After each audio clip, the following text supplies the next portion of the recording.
Dear students, we have learned about the types of asexual reproduction and vegetative propagation. Now let us learn about sexual reproduction. What is the sexual reproduction? Sexual reproduction is the mode of reproduction which involves the formation and the fusion of gametes, right? You know, the formation of gametes will be either by the same individual or by different individuals of the opposite sex. If the formation of male and female gametes is done in a single organism, that organism is said to be bisexual organism, right? If fertilization occurs in that organism, that type of fertilization is said to be self-fertilization, right? Because of the fusion of male and female gametes, sexual reproduction results in offspring that are not identical to the parents or amongst themselves, right? You know, sexual reproduction has certain advantages over asexual reproduction. In sexual reproduction, there is a genetic recombination in offsprings which causes variation, right? Secondly, sexual reproduction plays an important role in evolution. Okay, now let us know about the life phases of sexually reproducing organisms. There are three life phases in sexually reproducing organisms. Firstly, juvenile phase, reproductive phase or maturity, and senescence phase, right? You know, all organisms have to reach a certain stage of growth and maturity in their life before they can reproduce sexually. That period of growth is called the juvenile phase. Juvenile phase is known as vegetative phase in plants. Actually, juvenile phase is the period of growth between the birth of an individual up to reproductive maturity. Next to juvenile phase is reproductive phase or maturity phase. You know, in flowering plants, the end of the juvenile phase is determined by appearance of flowers in them, right? What is the reproductive phase? It is the phase of life cycle wherein individuals have the potential to reproduce. The early period of reproductive phase is called puberty. You know, flowers are sexual parts of the flowering plants, right? You know, there are two types of flowering plants based on their flowering patterns. Some plants flower once in their lifetime. Some plants flower many times, more than one time in their lifetime. So flowering plants are of two types: monocarpic plant and polycarpic plants. Monocarpic plants are those flowering plants which flower once in their lifetime. Some examples are given here. Sunflower, as you know, sunflower plants flower once in their lifetime. And here it is a rice flowers once in their lifetime, right? So it is maize. These are examples of monocarpic plants. You know, generally monocarpic plants are annual plants and biennial plants. Some biennial plants which flower once in their lifetime are henbane and radish. So now polycarpic plants. Polycarpic plants are those flowering plants which flower more than one time in their lifetime, right?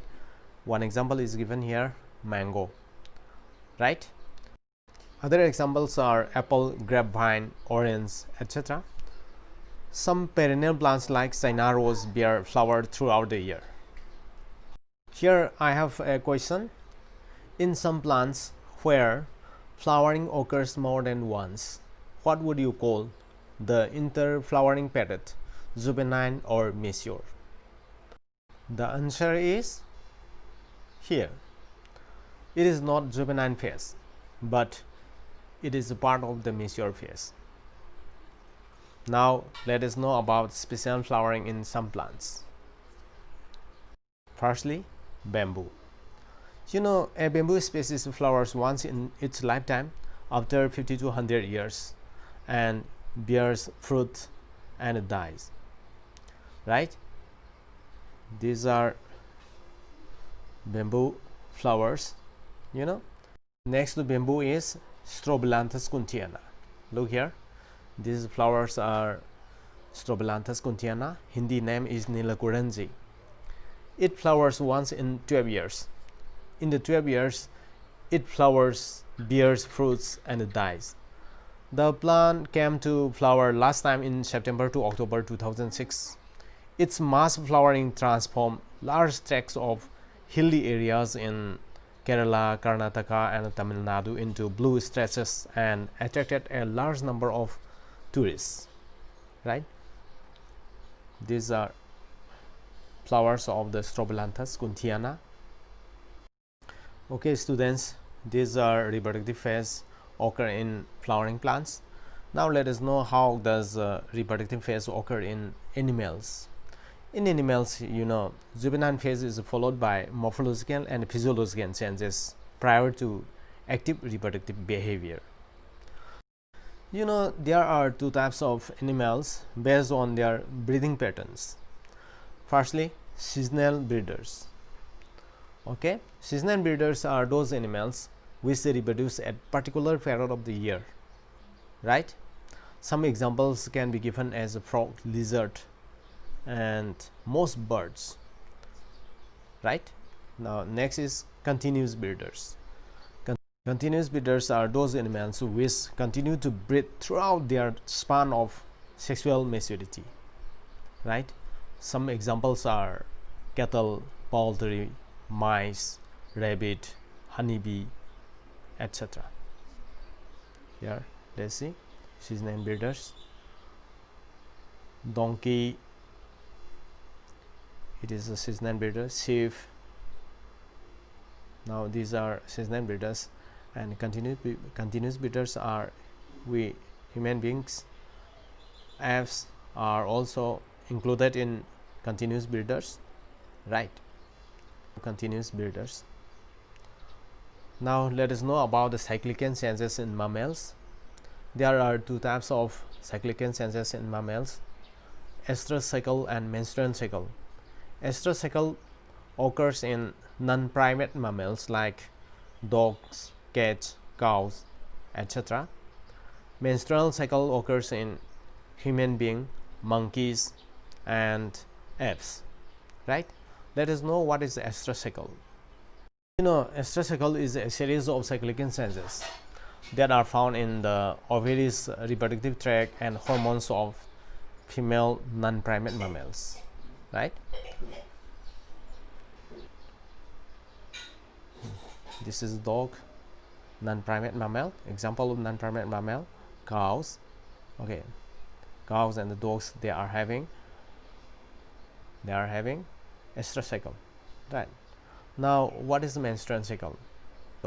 It is also a series of changes that occur in ovaries, reproductive tract, and hormone secretions of female primates from puberty to menopause.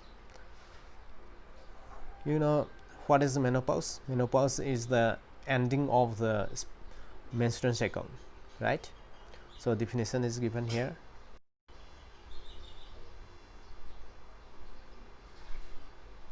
Now let us know about the differences between estrous cycle and menstrual cycle, right?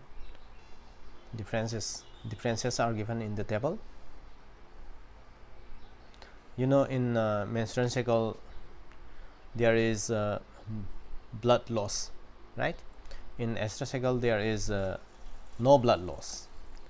You know, in estrous cycle female permits sex, right, during the estrous cycle. In menstrual cycle, female does not permit sex. Understood? Okay, you can look the differences in the table.